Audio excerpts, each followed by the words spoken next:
Hello everyone and welcome to another video. Now a while ago I found this beast on eBay for £120. This was a part-built PC with an i7 7700K, Z270X Ultra Gaming motherboard and 550 watt Corsair PSU, all wrapped up inside a Corsair Carbide Air 540 case.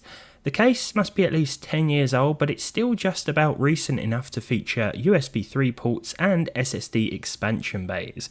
There's still a pleasant feeling of nostalgia when looking inside here though, thanks to the HDD drive spaces at the bottom.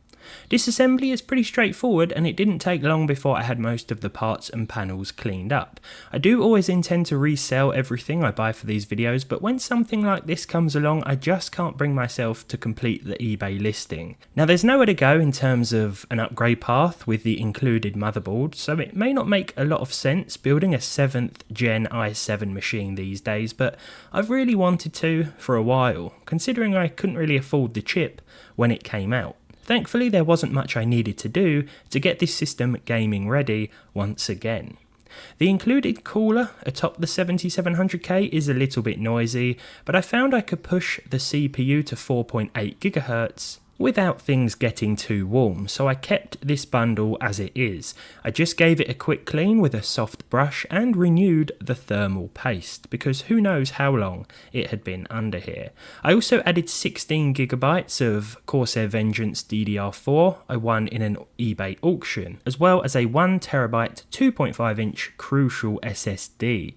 The board has space for an M.2 drive, but SATA drives just tend to be cheaper, especially as prices are going up now. I had some concerns with the PSU. A lot of forum posts I read said that these orange label VS units are no good. I'm thinking that if it's been used in here since 2012, it must be okay, right? The sensible side of me would advise replacing something like this, especially if you want to put a graphics card in this machine, but it should be fine with the GPU I've gone for. It's an EVGA GTX 1070 with one 8-pin connector. EVGA, now that brings back good memories. At £85, this superclocked edition was cheaper than any other models on eBay at the time, presumably as the power connector plastic had a little bit snapped off of it. The card also needed a bit of cleaning up. I took it apart, blasted it with the electric air duster and replaced the thermal paste. Not before testing it of course to make sure it was fully working though. I think a used 1070 is a great choice in 2024. It's got 8GB of VRAM, doesn't use that much power, and at this point in time is still supported by the latest drivers. Not to mention they can commonly be found for under £100.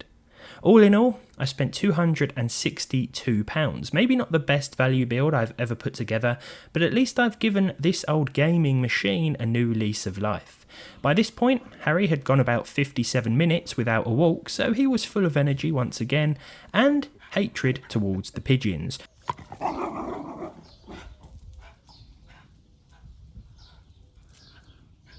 With that, I took him out for a long walk, which gave me time to think and worry about whether or not my decision to not upgrade the PSU would come back to bite me in the form of sparks and flames. Luckily, it did not, and after powering on the system, pushing the CPU to 4.8 GHz and installing the latest drivers, it was time to test some games. Now I've tried to put these in alphabetical order today, I've probably messed it up somewhere along the way in editing, but let's start off with Baldur's Gate 3. Now some of the results I think might surprise you today, considering the age of the chip and the 1070, but both of these can still be pretty capable under the right circumstances with respectable settings. I think Baldur's Gate is a good example, 1080p medium preset with TAA for 81 FPS on average. This is very much a 1080p gaming config.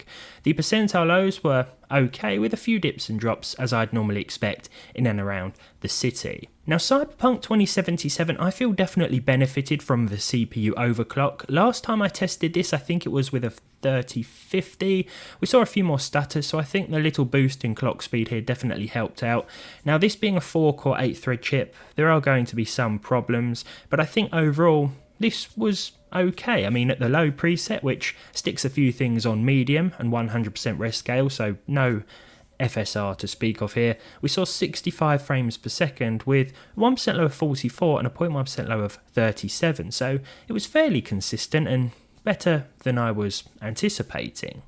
Counter-Strike 2 at the lowest settings here, for as high a frame rate as possible, gave us 240 FPS. The 1% low was 130 and the 0.1% low was 84, so no issues here. And once again, this seems to be a pretty evenly matched combo, I think. These two seem to get on well together, and in a lot of instances the 1070 is still going to be the limiting factor, so you could possibly go with a 1080 with an old school CPU build such as this one. Fallout 4 Uncapped here gave us 116 FPS with the Ultra preset in TAA, an older game of course, so I expected it to run really well, but considering it's back in the Steam most played list at the moment, I thought I'd add it back into the benchmarks because not only is it a good game, but it runs really well on modern hardware and older hardware, as you can see here. It's not all that demanding. 117 FPS was the average with decent percentile lows. I don't think there's ever any escaping the slight stutters in Fortnite, especially with an older processor. Here with the medium preset, I was using DX11, but I also tested DX12 mode, and to be honest, although it took a little while longer to actually load into the game, performance wasn't that much different. I mean, we were seeing a very similar average frame rate with similar stutters here and there. Overall, the experience was good at the medium preset with 100% res scale and TAA, but you could always turn things down to low, of course, if you want to boost that frame rate even higher. I like this mix of graphical quality and performance myself. GTA 5, well, you can expect no issues here, even cranking things up to the highest settings with the advanced settings set to max as well. I didn't touch MSAA, instead I had FXAA enabled because MSAA will decimate our frame rates. There were actually a couple of drops below 60 FPS, not very often, mind you, but thought this was worth mentioning anyway. I think this is of course because of the CPU. 96 FPS on average though, the 1% low was 58 and the 0.1% low was 50, so it's a really good experience overall. GTA 5 is still so popular, so I still test it, and just like Fallout 4, it runs well on a wide range of hardware, old and new. Now, I was quite surprised by the Helldivers 2 benchmark. I actually thought I was being a bit too ambitious with the medium preset here, but we managed to hit 61 FPS on average, so we broke through that 60 FPS threshold here. Now, of course, this frame rate will depend on which mission you are playing, things like that. There are all different factors. The same can be said for any game, really, but overall, 61 FPS, a 1% low of 37 and a 0.1% low of 32. So it was pretty good, looked pretty good at these settings too, and you could drop things down to low for a boost in performance as well. This also has some upscaling options if you want to play around with those, as do most games in 2024. Red Dead Redemption 2 up next, ultra textures here with the medium settings everywhere else basically, including medium TAA. 77 FPS was the average. I think the game looks really good, so as long as you've got the textures on ultra and then everything else on medium, it's going to look fantastic. It holds up really well in my opinion.